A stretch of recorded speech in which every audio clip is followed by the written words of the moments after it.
Assalamualaikum warahmatullahi wabarakatuh.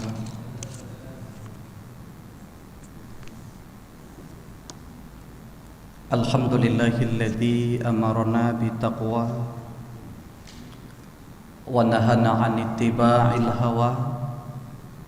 Allahumma shalli wa sallim ala sayyidina Muhammadanil Mustafa wa ala alihi wa sahbihi zawil ihtidah. Amma ba'du fa ya ibadallah, ittaqullaha haqqa tuqatih wa la tamutunna illa wa antum muslimun. Bismillahirrahmanirrahim. Inna anzalnahu fi lailatul qadr.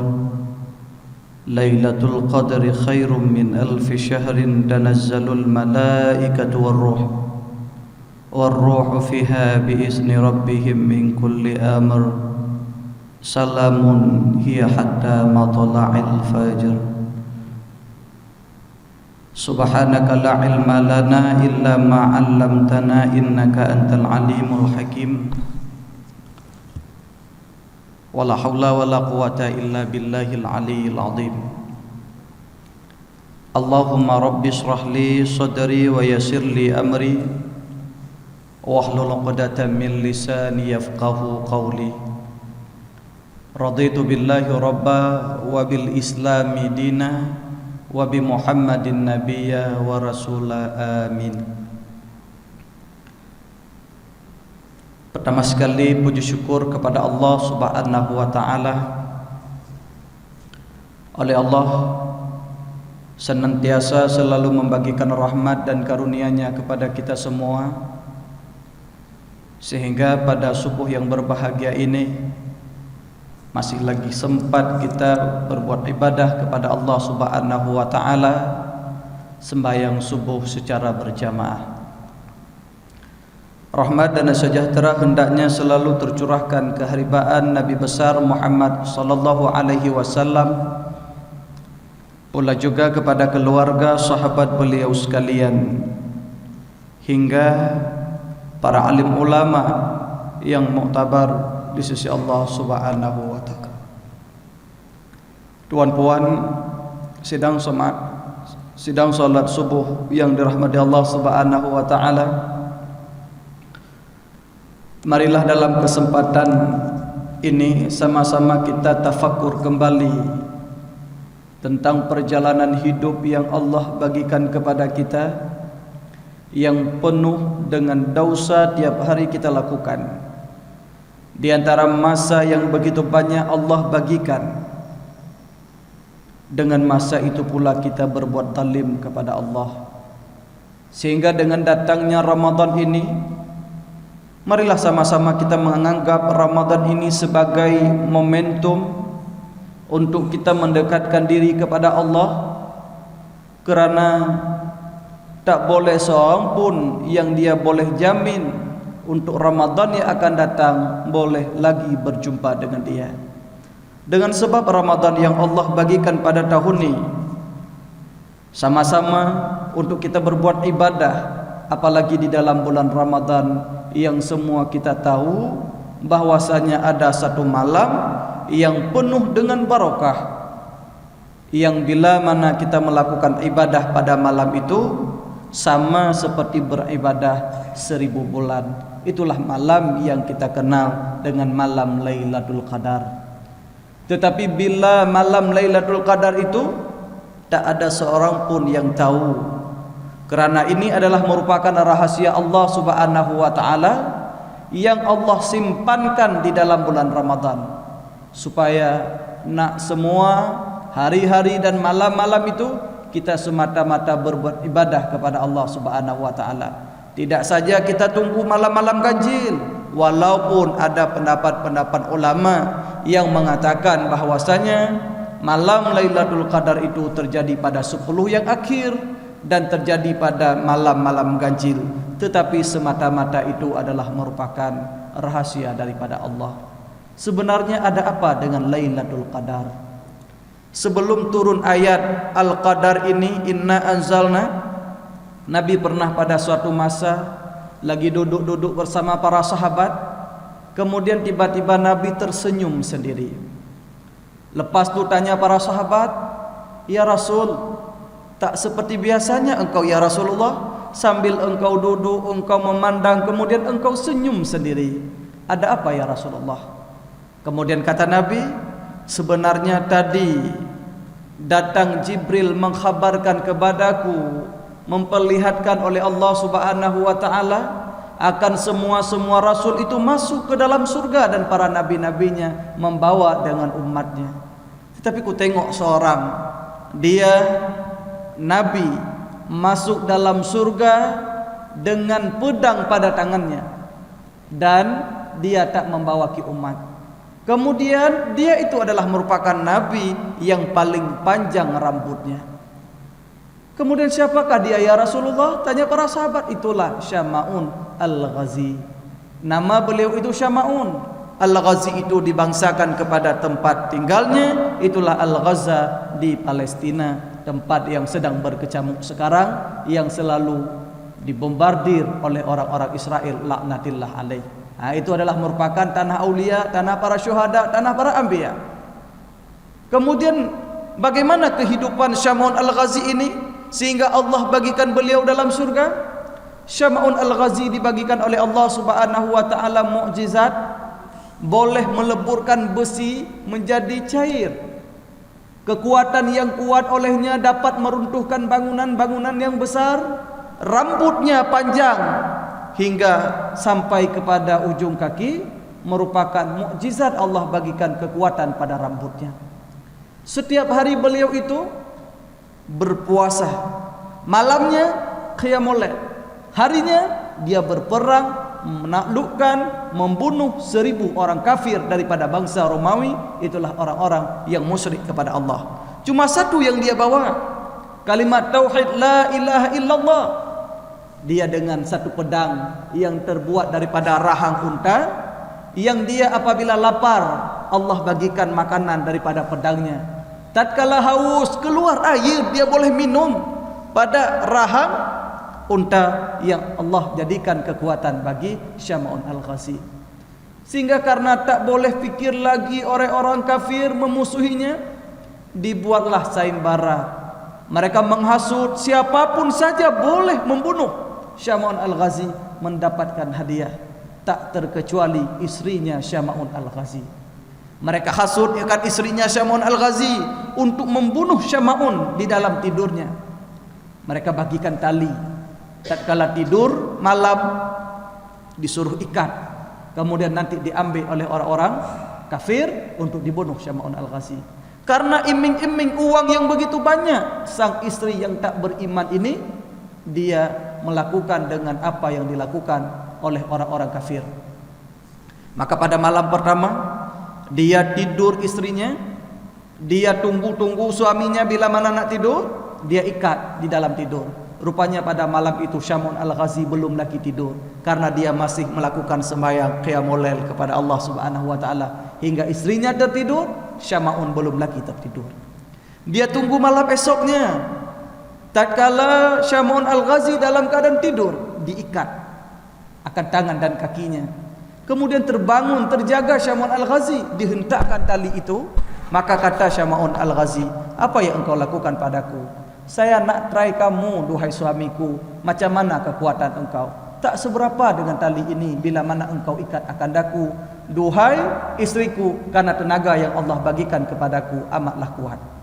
Malam esoknya dia kembali kepada orang kafir, bagi tahu bahwasanya tak memada dengan tali yang engkau bagikan. Sekali hentakan daripada suamiku, langsung putus tali tersebut. Dibagilah rantai yang begitu besar. Pada malam esoknya lagi-lagi Syama'un Al-Ghazi dalam keadaan tidur sesudah qiyamul lail, diikat oleh suaminya, oleh istrinya dengan rantai yang begitu besar. Sehingga terbangun Syama'un Al-Ghazi, apa yang engkau buat akan daku? Saya nak try kamu, macam mana kekuatan yang Allah bagikan kepadamu. Sekali hentakan putus rantai itu. Sehingga penasaran istrinya, sebenarnya di mana sih kekelemahanmu? Di mana kelemahanmu sehingga apapun tali yang kami ikat tak mempan dan tak boleh ikat kamu. Sehingga disinilah kata Syam'un Al-Ghazi membukakan rahasia kepada istri. Nah, ini harus hati-hati kita laki-laki untuk tak boleh buka-buka rahasia sebenarnya di antara istri-istri itu buat terus. Apa yang dibukakan rahasia oleh Syam'un Al-Ghazi? Sebenarnya kekuatan yang Allah bagikan kepadaku itu adalah ada pada rambutku. Ada pada rambut. Jadi tatkala itu lagi tidur Syam'un Al-Ghazi pada malam berikutnya, dipotonglah rambut Syam'un Al-Ghazi, diikatlah badannya dan kakinya, sehingga Syam'un terbangun terjaga, tak boleh lagi melawan. Karena tak boleh putus, karena beliau sudah mengatakan rahasia kepada istrinya. Dipanggillah orang-orang kafir, diambil Syam'un Al-Ghazi, dibawa kepada istana orang-orang kafir. Sesampai di sana dianiaya Syam'un Al-Ghazi. Mereka potong akan kedua telinganya, mereka potong akan kedua tangannya, mereka potong akan kedua kakinya, sehingga dengan mata yang dia tengok, mata pun dibutakan oleh orang-orang kafir, laknatillah alaih. Dibiarkan begitu saja Syam'un Al-Ghazi biar meninggal dalam keadaan kesakitan. Tetapi Allah menjawab doa Syam'un Al-Ghazi dengan datang Jibril mengkhabarkan, Syam'un Al-Ghazi, pintakan olehmu kepada Tuhanmu hari ini apa yang engkau mau kepadamu, karena engkau adalah merupakan Nabi Allah. Tatkala itu Syam'un Al-Ghazi memohon kepada Allah, semoga Allah bagikan kembali tenaga kepadanya biar dapat menaklukkan orang-orang kafir dengan izin Allah Subhanahu wa taala. Tangan kaki yang sudah lepas boleh sambung lagi, tak mustahil bagi Allah. Langit saja yang tak ada tiang pun boleh Allah jadikan, apalagi dengan hal yang demikian. Kembali balik tenaga dan anggota-anggotanya kepada Syam'un Al-Ghazi, dihentakkan semua bangunan-bangunan yang ada istana itu semuanya mati, tak terkecuali dengan istri Syam'un Al-Ghazi. Kemudian Syam'un Al-Ghazi ini beribadah kepada Allah dengan lebih daripada sebelumnya. Macam mana dia beribadah? Berpuasa selama 1000 bulan. Beribadah selama 1000 bulan puasa. Malamnya dia hidupkan qiyamul lail, dan dia lagi menghancurkan orang kafir 1000 orang lagi. 1000 bulan itu 83 tahun 4 bulan. Artinya kekuatan yang demikian, mengatakan oleh para sahabat, ya Rasul, kalau macam tu dibagikan kepada pahala kepada Syam'un Al-Ghazi, lantas kenapa Allah tak bagikan pahala kepada kita yang macam tu?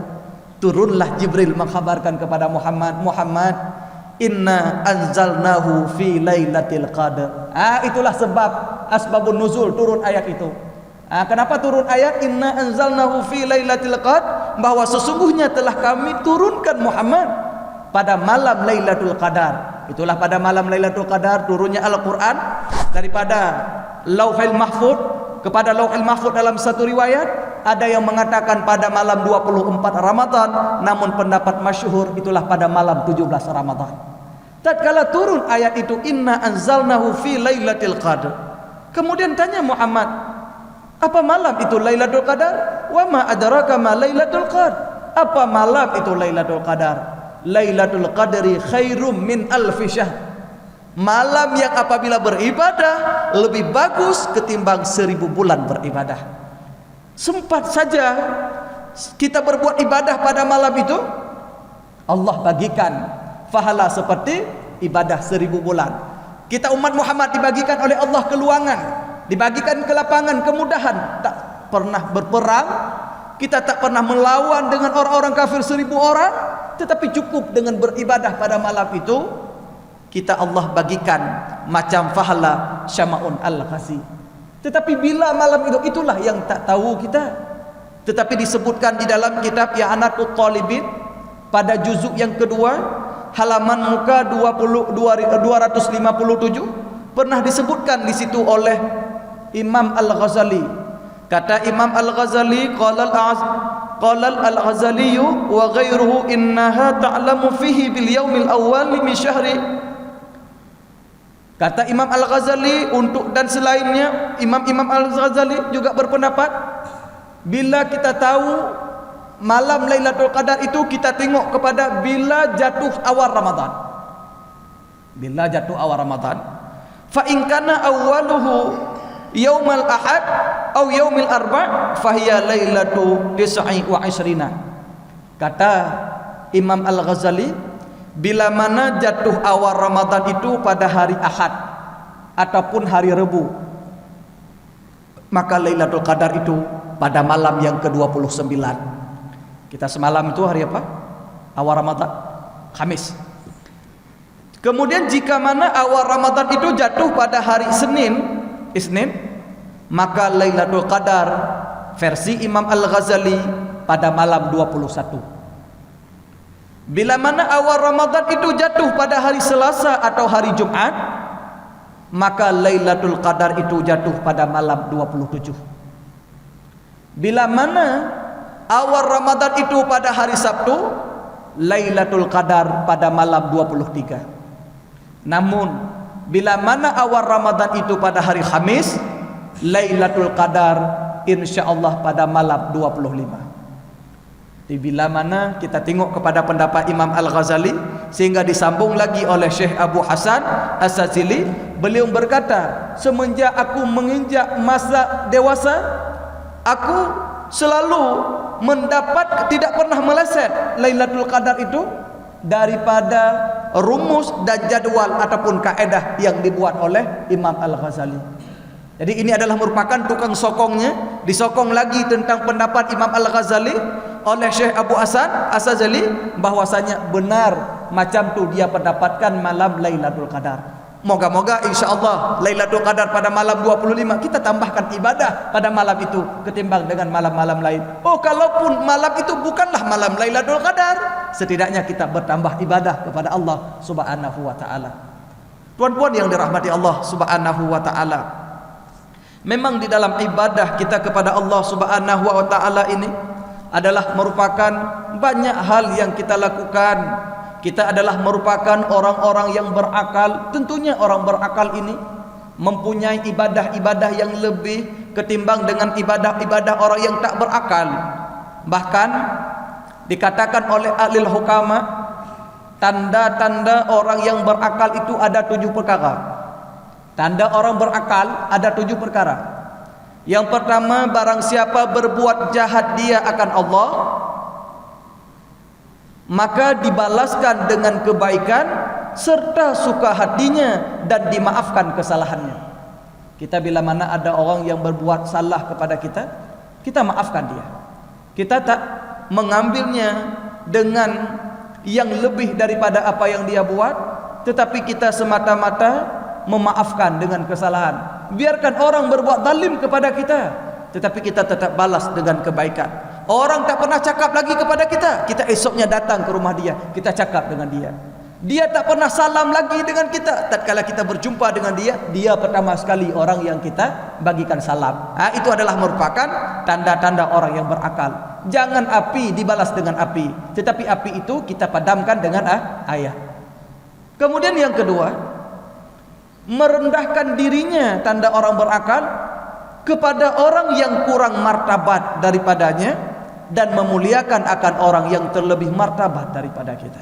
Kita jangan menganggap diri kita ini adalah merupakan orang yang lebih.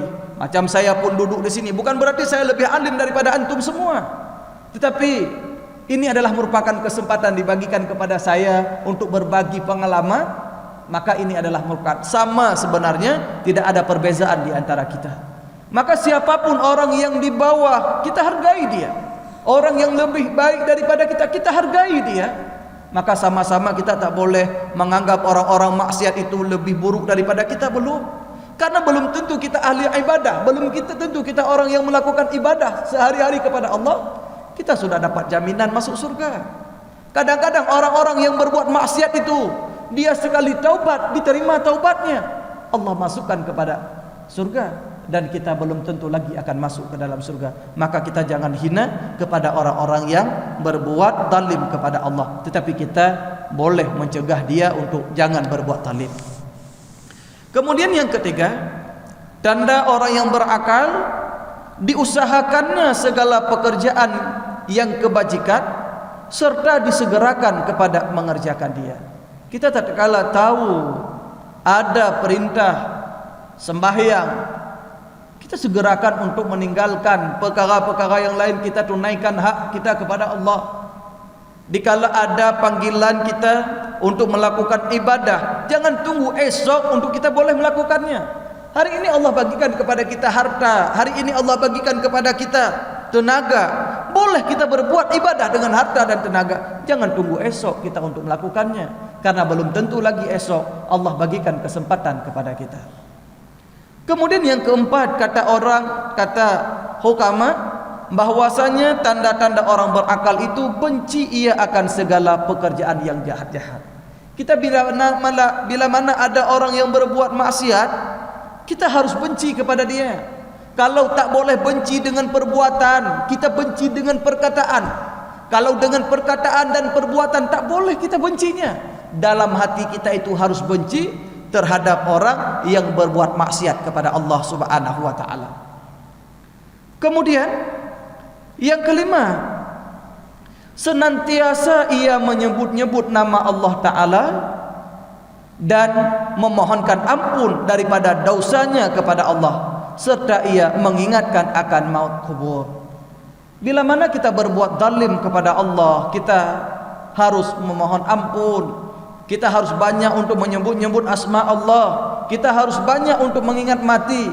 Karena bila mana kita ingat kepada mati, insya Allah kita akan berbuat ibadah kepadanya. Makanya kalau Allah bagikan kesempatan kita harus ingat juga orang-orang yang sudah mati, mak kita, ayah kita macam mana di sana. Apakah kita pernah mengingat kepada mereka? Dengan mengingat doa yang kita bagikan, harta yang Allah bagikan kepada kita hari ini kita sedekahkan. Tak mahal untuk kita mengingat kepada orang tua, itu tak mahal. Cukup dengan ada uang RM1, kita masukkan ke dalam masjid, ya Allah ya Tuhan, pahala sedekahku itu bagikan pahala, sampaikan kepada orang tuaku yang sudah meninggal. Kita ada pahala, orang tua kita pun dapat pahala. Macam pernah terjadi pada seorang wali Allah yang bernama Sabit Al-Banani. Sabit Al-Banani adalah merupakan seorang wali Allah yang tiap harinya beribadah kepada Allah. Malamnya dia selalu membaca doa pada makbarah orang-orang meninggal. Tiap malam Jumat dia kunjungi makbarah, kuburan orang-orang meninggal, dia berdoa sampai pagi. Begitulah kebaikan dia lakukan. Pada suatu malam, sedang dia berdoa kepada Allah pada malam itu, Allah buat dia dalam keadaan ketiduran. Dalam tidur itu Allah bagikan mimpi. Allah perlihatkan kepada Sabit Al-Banani, seakan-akan semua ahli makbarah itu terduduk mereka pada kubur masing-masing, dengan kafan yang putih mereka punya, dengan pakaian yang berseri-seri, dan di hadapan mereka itu adalah maidah, adalah hidangan di hadapan mereka yang didapatkan oleh mereka itu. Kemudian tatkala dalam keadaan demikian banyak orang-orang yang dia terduduk, ditengoklah oleh Sabit Al-Banani ada seorang muda, anak muda yang dalam keadaan dengan kafan yang kotor yang dia miliki, dia tak mempunyai dengan hidangan di hadapan. Kemudian ditanyakan oleh Sabit Al-Banani kepadanya, ya fata, man anta haula baina haula, hai pemuda, siapa kamu di antara rombongan mereka ini? Apa kata pemuda tersebut? Ya imam al-muslimin, wahai imam orang muslim, bahwasanya aku adalah merupakan orang yang terasing di antara mereka ini. Mereka itu mempunyai kafan yang bagus, hidangan yang elok, lantaran mereka itu masih mempunyai keluarga, mempunyai anak yang selalu berdoa kepadanya. Sedangkan saya, dulunya saya sempat melakukan ibadah haji dengan ibuku, namun saya meninggal di sini dan dikuburkan. Ayahku sudah terlebih dahulu meninggal dan ibuku kawin lagi. Dan tatkala dia kawin dengan orang lain, dia tak pernah lagi mengingat akan daku dengan sedikit doa dan dengan sedikit kebaikan. Maka aku beginilah. Ditanyakan oleh Sabit Al-Banani, di manakah tinggal orang tuamu? Bagi tahu kepadaku, nak aku khabarkan kepadanya macam mana keadaanmu di dalam kubur ini. Dibagi tahu olehnya. Kemudian kata si pemuda tadi, ya imam orang muslim, bila mana emakku tak percaya bahwasanya aku macam ni kejadiannya, bagi tahu kepadanya dalam pakaian peninggalan ayahku di sana ada uang 100 dirham. Ambillah olehmu, bagikan kepadanya, suruh sedekah dan hadiahkan pahala kepadaku. Tatkala terbangun Sabit Al-Banani di dalam mimpinya, dia fikir ini mimpi datangnya daripada syaitan. Dia berwudu, kemudian 3 kali sama halnya mimpi. Kemudian dia khabarkan kepada orang tua si pemuda tadi bahwasanya macam mana keadaan anaknya di dalam kubur. Baru pingsan orang tua daripada anak tadi. Selepas daripada pingsan, dia khabarkan bahwasanya ada pesan daripada anakmu dalam baju peninggalan suamimu yang pertama. Di sana ada uang 100 dirham. Engkau ambil, engkau bagikan sedekah, niatkan pahala kepada anakmu. Dilakukan oleh sang ibu tadi. Dia hadiahkan pahala kepada anaknya. Rupanya tatkala yang demikian, senang Sabit Al-Banani lantaran amanah sudah dia sampaikan. Malam esoknya, setiap malam Jumat dia datang lagi kepada makbarah. Sama halnya, lagi-lagi berdoa, Allah bagikan dia tidur. Dalam tidur itu Allah bagikan mimpi kepadanya. Seakan-akan peristiwa yang sama, tetapi yang berbezanya, dia tengok satu cahaya menjulang sampai ke langit. Dia datangi cahaya tersebut. Tatkala ditengok olehnya begitu terkejut lantaran cahaya itu timbul daripada anak yang tadi pernah dia tengok semalam sebelumnya tidak ada cahaya apapun. Ditanyakan olehnya, dari mana cahaya pakaianmu ini begitu elok? Dan dari mana hidangan maidah yang ada di hadapanmu ini begitu besar? Inilah hadiah daripada orang tuaku, ibuku, berupa sedekah. Tuan-puan yang dirahmati Allah Subhanahu wa taala, daripada peristiwa ini kita tengok bahwasanya doa daripada kita itu sampai kepada orang-orang yang meninggal. Bahkan banyak disebutkan di dalam kitab Al-Mawa'iz Usfuriyah pun pernah disebutkan bahwasanya setiap amalan orang yang mati itu diperlihatkan kepada amalan orang-orang yang hidup itu diperlihatkan kepada orang yang mati pun demikian. Bila mana kita berbuat maksiat, orang tua kita itu kena azab. Bila mana kita berbuat ibadah, orang tua kita yang sudah meninggal itu senang. Maka dengan sebab demikian, kesempatan yang Allah bagikan kepada kita hari ini, marilah sama-sama untuk kita beribadah kepada Allah dengan sungguh-sungguh. Jangan sia-siakan kesempatan yang Allah bagikan. Harta itu anggaplah sebagai modal yang Allah bagikan kepada kita untuk bertijarah di dalam kehidupan. Karena kehidupan ini sudah seperti yang kita maklum, kehidupan ini adalah merupakan macam kita berada dalam satu kapal yang besar.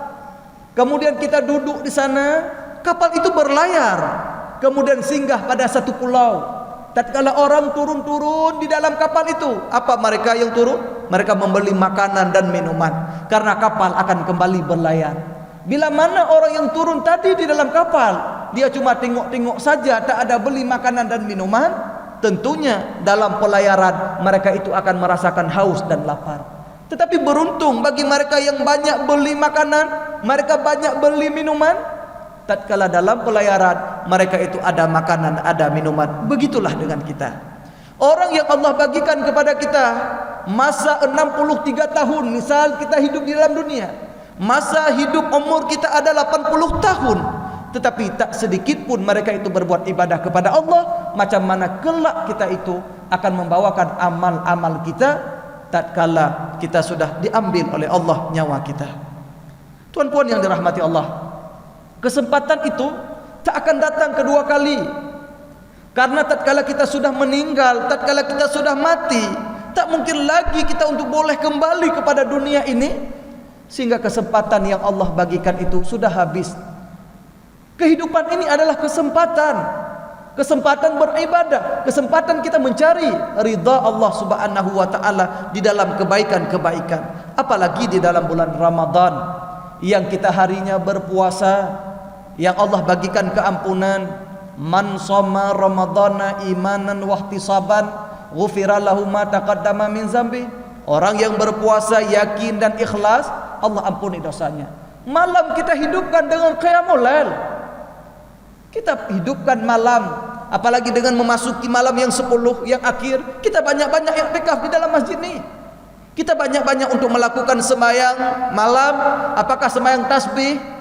Biasanya di setiap surau masjid 10 yang akhir ada dibuat qiyamul lail. Kita hadir walaupun dalam keadaan lelah dan letih, usahakan.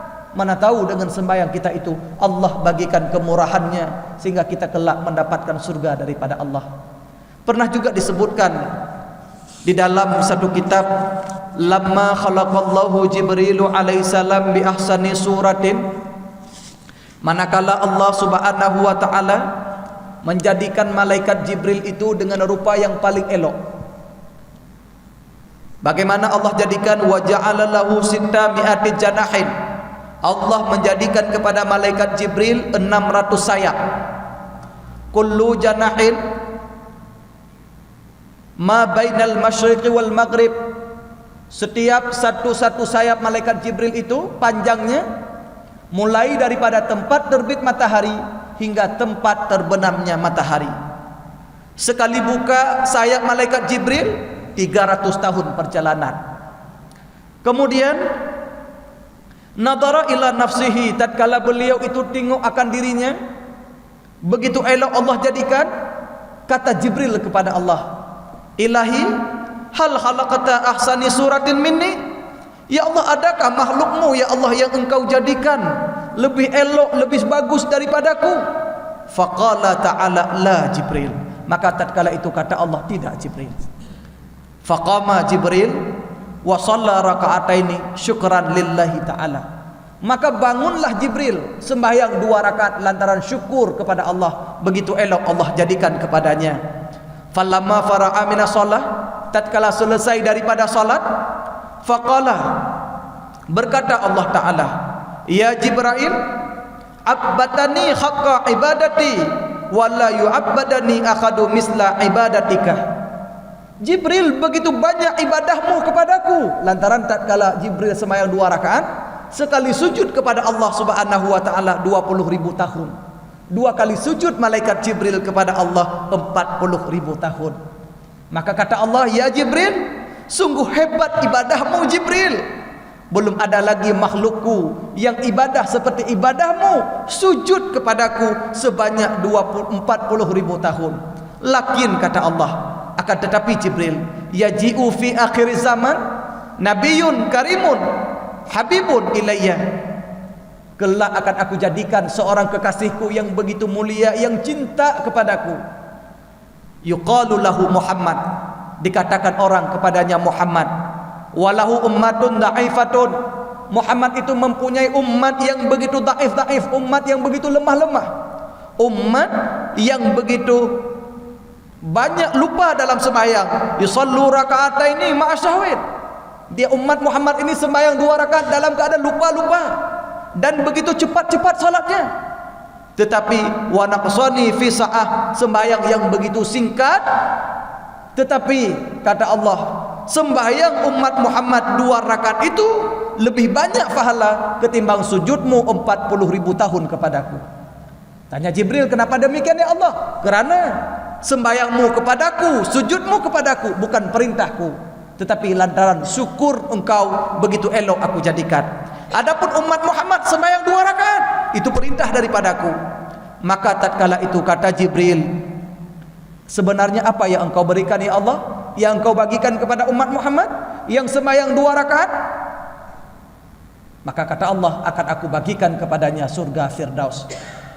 Kalau begitu ya Allah, bagikan kepadaku untuk nak tengok macam mana surga Firdaus itu. Silakan Jibril, jikalau engkau sanggup dan mampu, kata Allah. Kemudian dengan sayap tadi 600, yang sekali buka 300 tahun perjalanan, menempuhlah perjalanan malaikat Jibril menuju kepada surga Firdaus selama 6.000 tahun. Sesampainya 6.000 tahun, malaikat Jibril merasa lelah dan letih sehingga menanyakan kepada Allah. Kata Jibril, Ilahi, hal balaqtu nafsaha au sulusaha au rubu'aha? Adakah perjalananku ini ya Allah sudah sampai setengah, ataupun sudah sampai sepertiga, ataupun sudah sampai seperempat? Kemudian apa kata Allah? Ya Jibril, Sekiranya aku bagikan kepadamu 600 sayap lagi, aku bagikan kepadamu tenaga yang sama, artinya 6.000 tahun lagi perjalanan, sungguh perjalananmu itu belum sampai lagi 1/10. Bayangkan puan-puan sekalian, kita dijanjikan oleh Allah surga Firdaus bila mana salat kita itu sah sesuai dengan ilmu yang ada kita perbuat, menurut syarat sah ilmu yang kita berbuat, ada salat kita itu diterima oleh Allah. Allah janjikan surga Firdaus.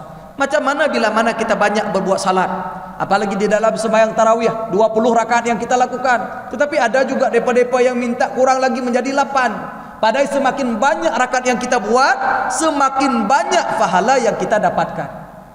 Setidaknya ini adalah merupakan amalan-amalan. Dengan banyak salat, inna salata tanha anil fahsya'i wal munkar, sesungguhnya sembahyang dapat mencegah daripada perbuatan keji dan mungkar. Tetapi kenapa ada orang-orang yang mereka makin salat makin berbuat maksiat? Ada orang yang dia salat dia masih mencuri, dia yang masih salat tapi dia masih mengupat. Ini adalah merupakan salatnya belum lagi sempurna. Kadang-kadang salat yang dia buat tidak sesuai dengan ilmu agama. Dalam keadaan rukun qauli tak dia zahirkan rukun qauli. Kadang-kadang tatkala dia berwuduk dia tidak menggunakan air yang suci menyucikan. Tatkala dia menutup aurat tak sempurna auratnya.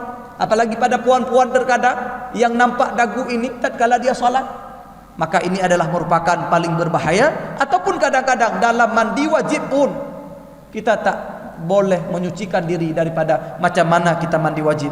Jadi syarat-syarat salat itu, apakah syarat salat mencuci daripada hadas besar, hadas kecil, suci daripada najis, menutup aurat, tak pernah kita buat. Ataupun ada kita buat, tetapi dalam salat itu banyak rukun-rukun qauli, rukun fi'li yang kita tinggalkan. Apalagi ada orang yang meninggalkan rukun qalbi, itulah niat. Ada orang yang salat tak niat, macam mana Allah nak terima? Oh, dia kata sudah niat tadi dari rumah nak salat, itu bukan niat, itu rencana namanya. Yang dikatakan dengan niat qasdun syai'in muqtarinat bi fi'li, kasat sesuatu menyertai dengan perbuatan sesuatu. Tatkala kita takbiratul ihram beserta dengan niat kasat kita, itulah yang dikatakan niat. Maka bila mana ilmu yang kita buat ini tak sesuai dengan ilmu agama, maka ditakutkan bahwasanya amalan-amalan kita itu ditolakkan oleh Allah. Kita sebenarnya orang beribadah, tatkala kita banyak kumpul ibadah, tetapi yang cukup kita sayangkan pahala banyak kita buat, tetapi kelak tak diterima oleh Allah Subhanahu wa taala. Nak bawa ke mana harta kita? Tuan-puan yang dirahmati Allah Subhanahu wa taala, maka kalau begitu, dengan datangnya Ramadan ini, pergunakan sebaik-baik mungkin. Sekali lagi saya ulang, dengan datangnya Ramadan ini, pergunakan sebaik-baik mungkin. Anggaplah Ramadan ini Ramadan terakhir bagi kita. Anggaplah hari ini terakhir puasa kita.